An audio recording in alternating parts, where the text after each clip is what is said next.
Okay, so we're diving into AI music in Canada today. And you found this really interesting article in Pitchfork about Pierre Côté and this virtual artist he's working with. Yeah, Océanne Chamberland. Océanne Chamberland. It's really interesting to see what he's doing with AI right now. Yeah, it feels very cutting edge. Like pushing the boundaries of what even is music creation. Yeah. And like, what does this mean for the whole industry? Totally. And that's what's so interesting about this whole article, right? It really highlights that Côté is really like on the forefront of this new wave of like AI music production in Canada. And not even just dabbling in it. He's like really going all in and creating an entire album for this AI generated artist. Yeah. And what's really interesting too is he's not just like some tech bro that just heard about AI and is like, oh, I can make music now. Yeah. He actually has like deep roots in the Quebec music scene. Like he's a seasoned producer and writer and digital artist. Yeah. And he's been doing this for years and years and years. And it's almost like he sees AI as the next evolution of his creative toolkit. I love that the article calls him an internet pioneer. Yeah. Like he was part of shaping the web in Quebec back in the 90s. Yeah. So he's been like at the forefront of digital creation for a long time. Right. It's not a new concept for him to embrace technology. Yeah. And now he's like shaping the soundscape of the future with AI. Yeah. And so I guess this leads into the next question, which is like, how exactly is he using AI to make this music? Because the article mentions that he's creating her entire persona, like her voice, her image, and the music, all through AI. Yeah, it's almost like you could call it like a digital symphony. Yeah. So what he's doing is he feeds lyrics and kind of stylistic prompts into this AI music software. And that software then generates the music, the melody, even the vocals. Wow, it's so wild. It's pretty incredible. It's like collaborating with a digital muse. Yeah, exactly. But the article also mentions that it's not just as simple as like pressing a button and boom, you have a song. Oh yeah, no, it's definitely not that simple. Right. He spends a lot of time refining and regenerating the AI's output because he still has a very specific sound he's going for. And so it's this interesting kind of back and forth with the machine where he's trying to get it to match his artistic vision. Yeah. And actually, the article mentions he had to scrap an entire song because the AI created an upbeat track when he was going for something more melancholic. Wow. Yeah. So even with AI, you still need that human judgment. Absolutely. And like curatorial process to really shape it into what you want it to be. Yeah, you're still the one driving the car. It's just you have this fancy new engine. I love that analogy. That sometimes takes you on detours. Right. And so with that process, and we're talking about this kind of artistic vision that he's trying to refine, how would he describe her musical style? Because like, is this just generic pop music or like what's going on here? Well, that's actually a very interesting point because in the article, he describes her as like this young woman from Quebec City who's a snowboarder. Okay, so already he's like giving her like a personality. He's giving her a background, and even compares her music to a blend of like Charlotte Cardin Coeur de Pirate Palm. Oh, yeah. So he's really positioning her within like a specific cultural context, even though she's completely virtual. Yeah, and I guess like that kind of brings up the question, is there any pushback from the Canadian music industry to this kind of AI-generated music? Like, is this being widely accepted or are people like, what is going on? It's hard to say because I think a lot of people are still kind of wrapping their heads around this whole concept, but there's definitely some concern. The article mentions Jean Surette, who is the executive director of Music New Brunswick, and he worries that AI-generated music could blur ethical lines and possibly mislead the public if it's not clearly labeled. Right, because then are you trying to pass this off as like a real human artist when it's not? Yeah, and how do we even define real anymore in this digital age? That is such a good point. Like, getting complicated. What is real? What is authentic? Yeah. Yeah. And then there's also this whole technical side of things because one of the things that the article points out is that AI music is generally generated as a single track. Okay. Unlike traditional multi-track recordings where producers can go in and adjust individual instruments and make fine-tune adjustments, AI music just comes out as this one package deal. Oh, that's interesting. So it makes it really hard for them to make those subtle changes or maybe meet certain technical standards that are required by radio stations or broadcasters. So even if the music is good, there might be technical limitations that prevent it from being played widely. Exactly. And that's something that Côté is aware of, which is why he's actually organized this listening session with some pretty big industry players. Oh, really? From Tiocho IFM ADSQ and even the CRTC. Wow. So he's really he's going all out. Putting it on trial.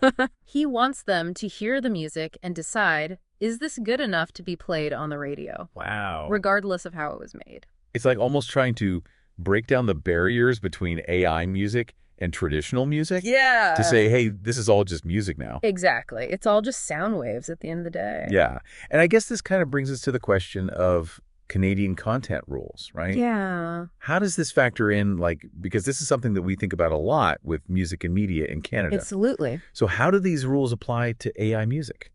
That's the big question, right? Because traditionally, these rules have focused on human artists. Right. So the CRTC uses this system called MAPL to determine what is Canadian content. Okay. Which stands for Music Artist Production and Lyrics. Okay. And with Océanne's music, you can see how it would meet the lyrics and the production criteria because Côté is writing the lyrics. He's overseeing the production. He's Canadian. He's Canadian, but it's that artist category that really throws a wrench in things. Because if the artist isn't human, how can it be considered Canadian? Yeah, that's the million-dollar question. It really is. And that's something that the CRTC is going to have to grapple with. Yeah. Because this could set a huge precedent right. for how AI music is regulated in the future. It's so crazy to think about how this one case is bringing all these complex issues to the forefront. It's not just about the music anymore. It's about ethics, technology, even cultural identity. And then you have the financial side of it too. Right.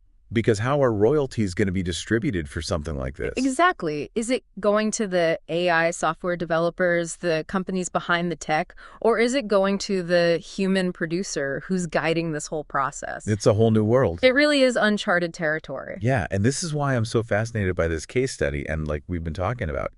It's so clear that Côté is a pioneer in this. Absolutely. He's really pushing the boundary. Yeah, this trailblazer. And this whole thing with Océanne Chamberland is forcing the Canadian music industry to really confront some fundamental questions about the future of music creation. It's like he's this digital explorer forging a path into the unknown. Yeah.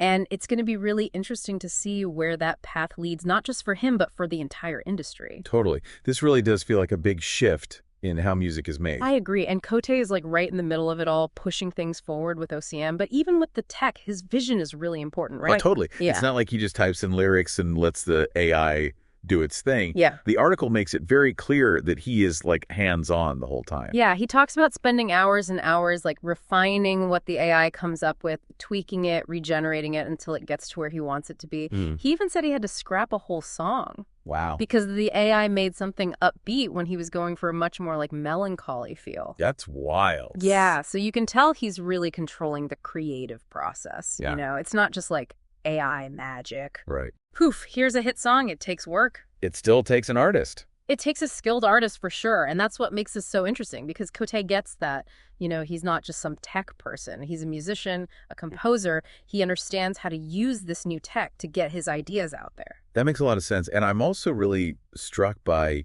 how much effort he's put into creating Océanne's whole persona. It's not just about the music. You're right. It's he's creating a whole world around her, a story, a look. He even said he sees her as this young woman from Quebec City who snowboards.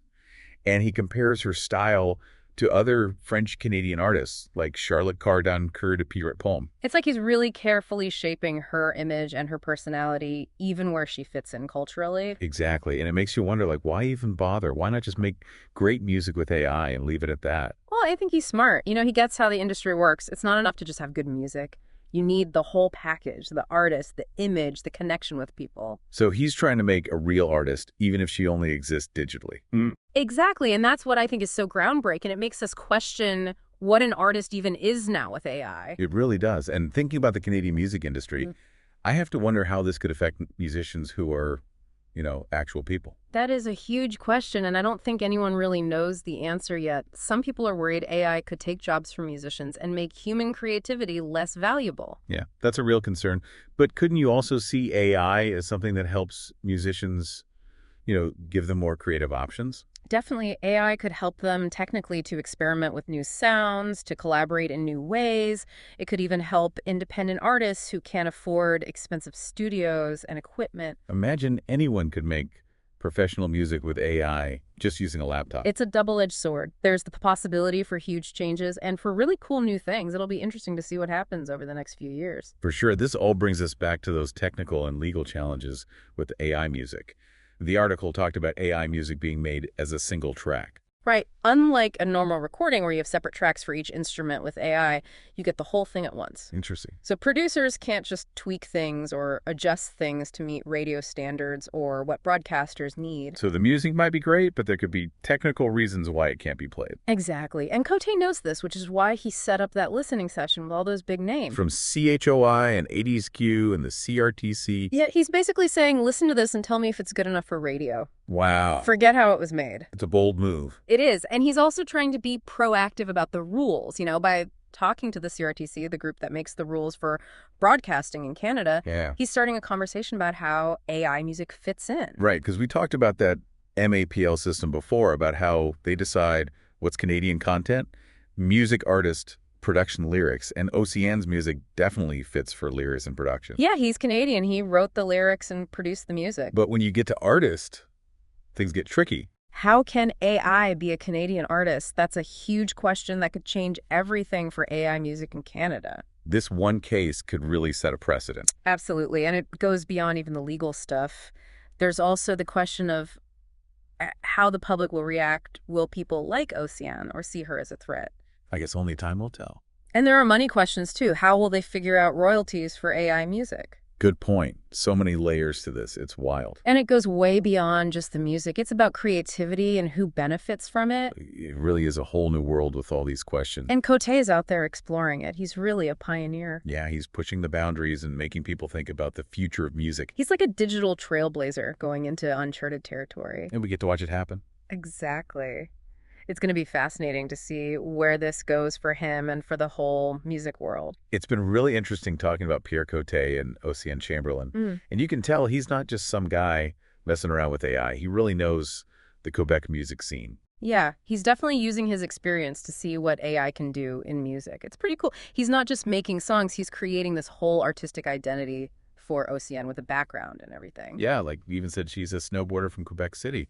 It makes you think, is this the future of music? Are we going to see a lot more AI artists?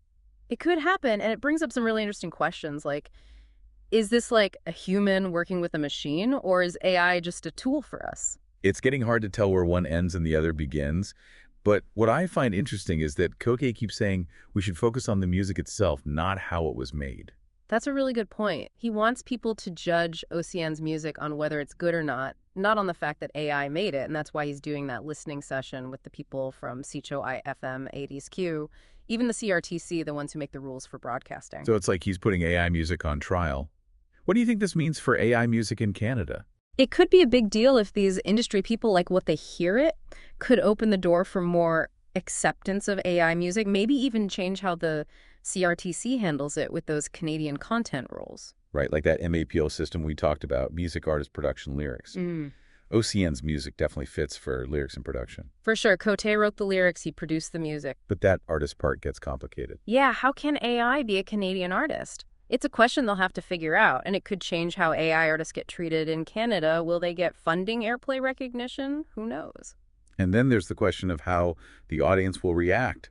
Will people like it, or will they be against it? It's tough to say. Some might think it's cool and new, while others might not like the idea of machines making art that's supposed to make us feel things. Some might even say AI music isn't authentic or real because it doesn't come from human experience. It's a valid point, and it goes back to that big question of what is an artist? Does it have to be a human with feelings, or can a machine do the same thing?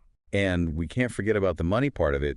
If AI music becomes really popular, could it mean less work for human musicians? That's what some people worry about, but others see it as a way to do new things. AI could be a tool that helps musicians be more creative, not replace them. Like, imagine it as a new instrument that gives them more sounds to play with. It's really making us think, isn't it? We're at a point where AI is changing everything and the music industry has to adapt. Totally. It's not just about the technology itself, it's about what it means for creativity and culture, even what it means to be human. And Pierre Côté is right there leading the way, pushing the limits and making us question things. He's a real pioneer in AI music. For sure, this whole deep dive into his work has shown us a possible future where AI isn't just a tool, it's like another artist working with us, and that future is exciting but also a little scary. One thing's for sure, the music industry will never be the same. AI is going to keep changing things, and we'll probably see even bigger changes in the next few years. It's a really interesting time to be into music, and for everyone listening out there, pay attention. You might be surprised by what you hear next. Absolutely. Thanks for joining us for this deep dive into the world of AI music.